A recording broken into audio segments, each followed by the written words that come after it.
لله وكفى وسلام على عباده الذين اصطفى أما بعد فأعوذ بالله من الشيطان الرجيم بسم الله الرحمن الرحيم وقال نوح رب لا تذر على الأرض من الكافرين ديارا إنك إن تذرهم يضلوا عبادك ولا يلدوا إلا فاجرا كفارا. محترم بزرگوں بھائیوں، اللہ تبارک و تعالیٰ کا احسان ہے کہ اللہ تبارک و تعالیٰ نے ہمیں ایمان اور اسلام کی دولت عطا فرمائی اور اللہ تبارک و تعالیٰ نے ہمیں حضور صلی اللہ علیہ وسلم کی امت کے اندر پیدا فرمایا. حضرت نوح علیہ السلام کے متعلق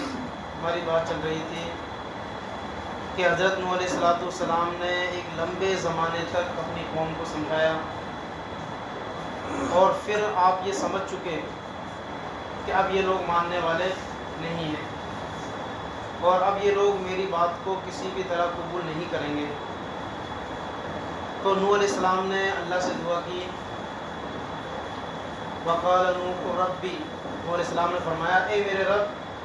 زمین پر تیرے نافرمانوں میں سے کسی کو باقی مت چھوڑ. اندازہ لگاؤ کہ نبی کو اپنی امت سے کتنی محبت ہوتی ہے اور نبی اپنی امت کی بھلائی کے لیے کتنی محنت کتنی کوشش کرتے ہیں اور بغیر کسی اجر کے بغیر کسی بدلے کے ہر نبی نے آ کر اپنی قوم کو یہ دعوت دی کہ اللہ کی عبادت کرو اور میری اطاعت کرو اور میں تم سے اس پر کوئی معاوضہ نہیں چاہتا، مجھے اس بات پر تم سے کوئی بدلہ نہیں چاہیے. تو ہر نبی نے اپنی قوم کو ہر اعتبار سے سمجھایا اور نبی اپنی پوری کوشش خرچ کر دیتے اپنی قوم اور اپنی امت کو سمجھانے کے لیے. جن کے مقدر میں ایمان ہوتا وہ نبی کی بات کو قبول کرتے، ایمان میں داخل ہوتے اور اپنی ہمیشہ کی بھلائی کا انتظام فرما لیتے. اور جن کے مقدر میں بد نصیبی ہوتی، جن کے مقدر میں ایمان نہیں ہوتا، وہ نبی کی بات کو قبول نہیں کرتے اور نبی کی مخالفت میں لگے رہتے. تو نوح علیہ السلام نے آخر کار یہ سمجھ لیا کہ اب یہ لوگ ماننے والے نہیں ہیں. جن کو ماننا تھا انہوں نے میری بات کو مان لیا، چاہے وہ بہت کم لوگ ہیں. تو نوح علیہ السلام نے اللہ سے کہا کہ اللہ اب زمین پر ان نافرمانوں میں سے کسی کو باقی مت چھوڑ. یعنی نبی نے اپنی امت کے لیے بد دعا کی تو آپ اندازہ لگاؤ کہ کتنی محنت کی ہوگی انہوں نے اور امت نے کتنا ستایا ہوگا، لوگوں نے کتنا ان کو ستایا ہوگا، پریشان کیا ہوگا. آخر کار مجبور ہو کر نوح علیہ السلام نے اللہ سے کہا کہ یا اللہ یہ ماننے والے نہیں ہیں، آپ زمین پر ان میں سے کسی کو باقی مت چھوڑو. جب نوح علیہ السلام نے اللہ سے یہ کہا تو پھر اللہ تعالیٰ نے بھی نوح علیہ السلام کو کہا وَأُوحِيَ إِلَىٰ نُوحٍ أَنَّهُ لَن يُؤْمِنَ مِن قَوْمِكَ، کہ حضرت نوح علیہ السلام کی طرف وحی بھیجی گئی کہ آپ کی قوم میں سے اب کوئی ایمان نہیں لائے گا. جن کو ایمان لانا تھا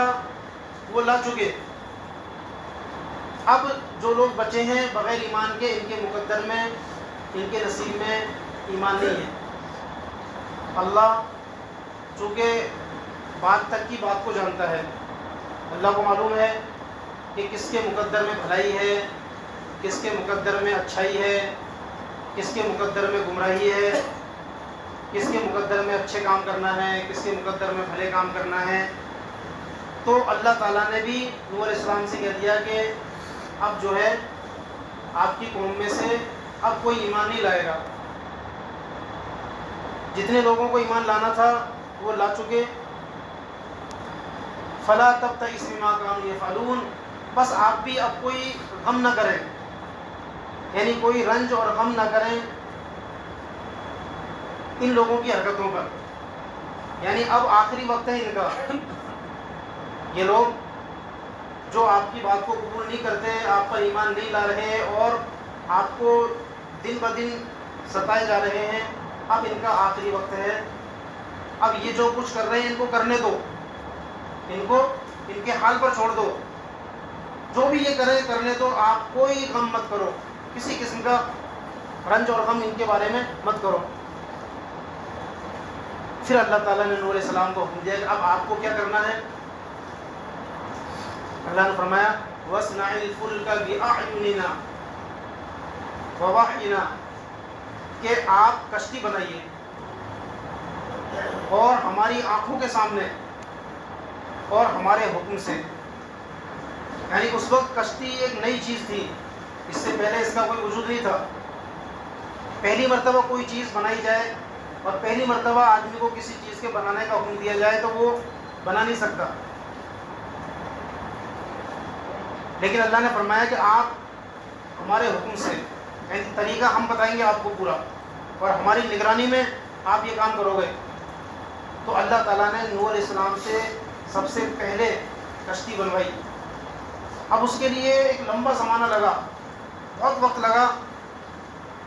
تفسیروں میں روایتوں میں آتا ہے کہ نوح علیہ السلام نے پوچھا کہ وہ کشتی کیسے بناؤں، کس چیز سے بنے گی، تو وہ پورا طریقہ بتایا کہ اس کے لیے لکڑی کی ضرورت ہے، فلاں لکڑی کی ضرورت ہے، لکڑی کہاں سے آئے گی کہ اس کے لیے پیڑ اگاؤ۔ اب پیڑ اگ کے تیار ہو گئے، بہت لمبی چوڑی کشتی تھی وہ، اس کے لیے بہت زیادہ لکڑیوں کی ضرورت تھی، تو اس کے لیے پیڑ اگائے گئے اور پھر ان پیڑوں سے لکڑیاں کاٹی گئیں، اور پھر اس سے طریقہ بتایا اللہ تعالیٰ نے کہ ایسے ایسے بناؤ، ایسے کرو۔ تو وہ پورا طریقہ اللہ تعالیٰ نے نوح علیہ السلام کو بتایا اور نوح علیہ السلام سے وہ کشتی بنوا کے تیار کی۔ اس کشتی کی لمبائی چوڑائی کے بارے میں آتا ہے، مختلف باتیں ہیں اس کی لمبائی کے بارے میں۔ بعض روایتوں میں کہ 300 گز لمبی تھی اور 600 گز چوڑی تھی، اور بعض روایتوں میں کہ 600 گز لمبی تھی، 1200 گز چوڑی تھی۔ اس طرح کی 2-3 باتیں ہیں۔ اس کی جو اونچائی تھی وہ اونچائی متعین تھی، وہ 30 گز اونچائی تھی۔ اب اتنی لمبی چوڑی کشتی، 3 منزلہ، یعنی اس کے 3 درجے تھے، ہر درجہ یہ 10 گز کا تھا، یعنی ایک منزل 10 گز کی، پھر دوسری منزل 10 گز کی، پھر تیسری منزل 10 گز کی۔ تو ایسے اس کی جو اونچائی تھی وہ تو متعین ہے، وہ 30 گز تھی، لیکن لمبائی کے بارے میں اور چوڑائی کے بارے میں مختلف باتیں ہیں۔ اب اتنی لمبی چوڑی کشتی بنانے کے لیے کتنی لکڑیاں چاہیے؟ تو ایک لمبا زمانہ تو اس کشتی کو بنانے میں لگا۔ تو نوح علیہ السلام سے اللہ تعالیٰ نے یہ کشتی بنائی۔ اسی طریقے سے تفسیروں میں لکھا ہے کہ جتنی بھی بڑی بڑی ایجادات ہیں جو پہلی مرتبہ کسی سے بنوائی گئی، وہ اللہ تعالیٰ نے نبیوں کے ذریعے سے بنوائی۔ اس لیے کہ نئی چیز کوئی کسی کو بتایا جائے تو نئی چیز پہلی مرتبہ آدمی نہیں بنا سکتا۔ ایک مرتبہ چیز بن کے تیار ہو گئی تب اس کو دیکھا دیکھی تو آدمی دوسری بنا سکتا ہے، لیکن اسٹارٹنگ میں کوئی چیز کہا کہ ایسی بناؤ تو وہ بنانا بہت مشکل ہے۔ تو جتنی بھی یہ نئی ایجادات ہیں وہ سب اللہ تعالیٰ نے نبیوں کے ذریعے سے بنوائی، اور پھر اس کے دیکھا دیکھی دوسرے لوگوں نے پھر اس میں وقت کے حساب سے، زمانے کے حساب سے اس میں ترقی ہوتی گئی، اس میں جو ہے اضافہ ہوتا گیا، وہ پھر بعد میں لوگ اس اپنے حساب سے اپنے دماغ سے کرتے رہے۔ تو لکڑی کے ذریعے جو کام ہوتا ہے، لکڑی کے کام کرنے والے کو بڑے ہی کہتے ہیں، تو لکڑی کا جو کام ہے وہ نوح علیہ السلام سے شروع ہوا کہ نوح علیہ السلام سے اللہ تعالیٰ نے لکڑی کے ذریعے کشتی بنائی۔ اسی طریقے سے جو لوہے کا کام ہے وہ حضرت داؤد علیہ السلام کے ذریعے سے اللہ تعالیٰ نے بنوایا اور لوگوں کو سکھایا کہ لوہے سے اس طرح کی چیزیں بنتی ہیں، ایسے ایسے بنتی ہیں۔ تو جتنی بھی بڑی بڑی ایجادات ہیں وہ اللہ تعالیٰ نے مسلمانوں سے ان ایجادات کو شروع کروایا، اور بعد میں چل کے پھر غیروں نے اپنا دماغ لگا کے اور پھر جو ہے اس میں اضافہ کیا، اس میں ترقی کرتے گئے اور اس کو بڑھاتے گئے۔ تو نوح علیہ السلام سے اللہ تعالیٰ نے یہ کشتی بنوائی، اس کے 3 درجے تھے۔ پہلا درجہ یعنی نیچے کا جو حصہ تھا وہ 4 پیر والے جانوروں کے لیے تھا، جیسے گائے، بھینس، بکری، گھوڑے، اس طرح کے جو جانور ہیں 4 پیر والے، ان کے لیے نیچے کا درجہ تھا۔ بیچ کا درجہ یہ انسانوں کے لیے، اور سب سے اوپر کا جو درجہ تھا وہ پرندوں کے لیے۔ تو اللہ تعالیٰ نے نوح علیہ السلام سے فرمایا وَاصْنَعِ الْفُلْكَ بِأَعْيُنِنَا، آپ کشتی بنائیے اور ہماری نگرانی میں بنائیے، ہماری آنکھوں کے سامنے بنائیے اور ہمارے حکم سے بنائیے۔ اور آگے اللہ نے فرمایا وَلَا تُخَاطِبْنِي فِي الَّذِينَ ظَلَمُوا إِنَّهُمْ مُغْرَقُونَ، کہ ظالموں کے بارے میں ہم سے کوئی بات مت کرنا، یعنی یہ لوگ جو ایمان نہیں لائے،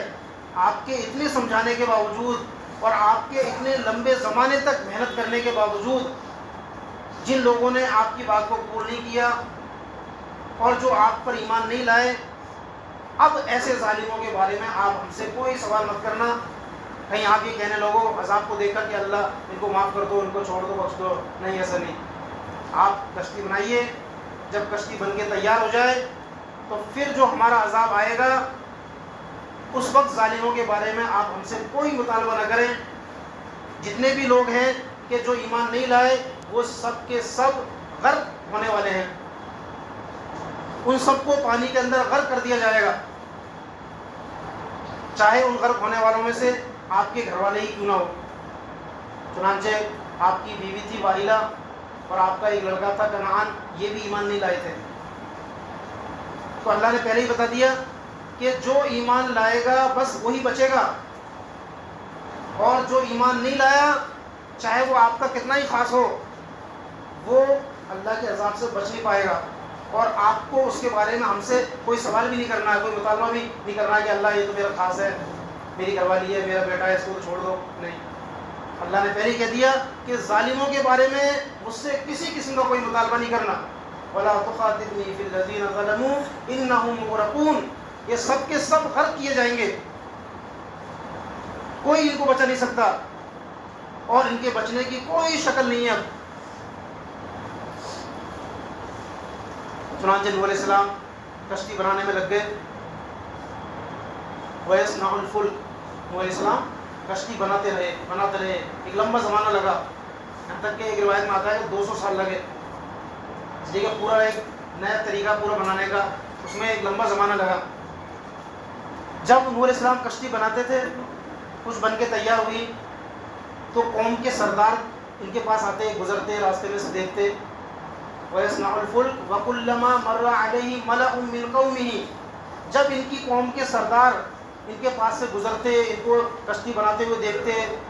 تو ان سے پوچھتے کہ یہ کیا کام شروع کر دیا، تم تو نبی تھے، تم تو دین کی بات کرتے تھے، دین کا کام کرتے تھے، یہ کیا دنیا کا کام کرنا شروع کر دیا، اور یہ کیا تم بڑے ہی بن گئے، لکڑی کا کام شروع کر دیا، لکڑی کا کاروبار شروع کر دیا، اس طرح کہہ کے مذاق اڑاتے تھے۔ تو قوم کے جو بڑے بڑے سردار تھے جن کے مقدر میں ہلاکت اور بربادی متعین ہو چکی تھی، وہ نوح علیہ السلام کو یہ کشتی بناتے ہوئے دیکھ کر ان کا مذاق اڑاتے تھے، ہنستے تھے اور کہتے تھے کہ یہ کیا ضرورت ہے اس کی، اس کو کہاں چلاؤ گے، یہاں کوئی آس پاس دور دور تک پانی نہیں ہے، اور دور دور تک کوئی آس پاس کوئی دریا کوئی سمندر نہیں ہے، اس کا کیا کرو گے، کہاں اس کو چلاؤ گے۔ یعنی قوم کو یقین نہیں تھا اس بات کا، نوح علیہ السلام کو تو یقین تھا، ایمان والوں کو یقین تھا کہ اللہ نے جو بات بتائی ہے کہ قوم پر عذاب آئے گا، قوم کو غرق کیا جائے گا، پانی کا عذاب آئے گا، اور بچنے کی صرف یہی شکل ہے کہ پانی سے بچنے کے لیے کشتی ہی ایک ذریعہ ہے کہ جو اس میں سوار ہوگا وہ بچے گا۔ تو نوح علیہ السلام کو اور ایمان والوں کو پورا یقین تھا، تو وہ اس کام میں لگے رہے، اور قوم کے لوگ ان کا مذاق اڑاتے، ہنسی اڑاتے، تو نوح علیہ السلام ان سے کہتے کہ کوئی بات نہیں، اگر آج تم ہمارا مذاق اڑاتے ہو تو ایک وقت آئے گا کہ اس وقت ہم تمہارا مذاق اڑائیں گے، آج تم ہم پر ہنستے ہو، اس دن میں دیکھنا ہم تم پر ہنسیں گے، فسوف تعلمون، اور عن قریب تمہیں معلوم ہو جائے گا کہ کس پر ذلت کا عذاب آتا ہے، کون ہے، ہم پر عذاب آتا ہے یا تم پر عذاب آتا ہے۔ قوم کے لوگ جلدی کہتے تھے کہ جس عذاب سے آپ ہم کو ڈراتے اس عذاب کو لے کے آؤ، کہاں ہے وہ عذاب، جلدی کرو۔ تو نوح علیہ السلام نے فرمایا کہ گھبراؤ مت، تسلی رکھو، جب اللہ کا عذاب آئے گا تم جان لو گے اور تم دیکھ لو گے کہ کس پر اللہ کا عذاب آیا، ہم پر آیا یا تم پر آیا، اور ہم اللہ کے عذاب سے بچے یا تم اللہ کے عذاب سے بچے، اس بات کو تم عنقریب جان لو گے۔ اللہ تعالیٰ ہم سب کو